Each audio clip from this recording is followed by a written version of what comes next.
Terraïvi aussi pourquoi le Cameroun accélère sa COOP3 ration sécuritaire avec la Russie. Salut chers abonnés, bienvenue sur la chaîne, veuillez rejoindre la famille en vous abonnant à cette chaîne en pleine guerre Occident-Russie en Ukraine, alors que la chef de la diplomatie européenne menace les pays africains, qui continueront à traiter avec les Russes. Paul Biya est allé signer un accord de coopération militaire. Comment comprendre cet accord qui intervient quelques jours après l'annonce faite par l'état-major de l'armée camerounaise sur la sécurité rétablie dans toute la partie est du pays? La guerre en Ukraine a dévoilé l'importance de la Russie dans le développement des projets miniers stratégiques.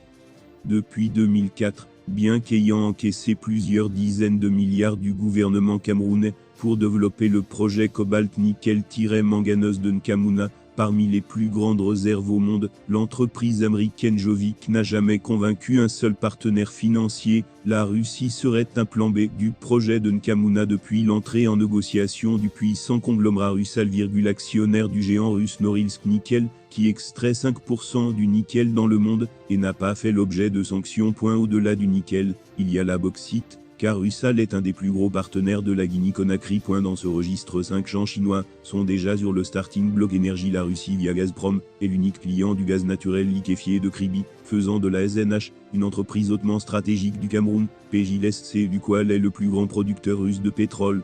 En 2005, il a produit 90,16 millions de tonnes de pétrole et 7,57 milliards de mètres cubes de gaz naturel. Il détient 37,5% dans l'un des plus gros projets gaziers du Cameroun. Le 6 février 2020, une délégation de l'entreprise russe Lukoil a été reçue au Cameroun. Les négociations portaient sur la réhabilitation de la Sonara.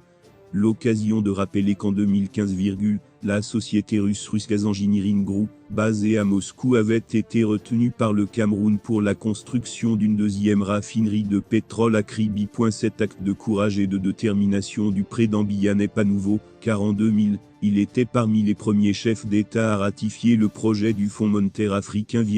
C'était en Libye à Sirte malgré les menaces de George Bush père lors du vote pour le bombardement de l'Irak.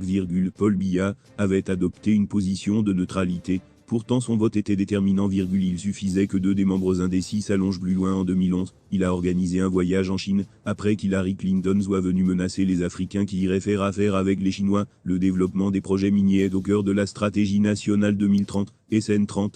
Paul Biya plus que jamais déterminé à laisser un pays prospère. Les Camerounais ont cru au DSCE, la vision du chef d'État a malheureusement été dévoyée par ses collaborateurs.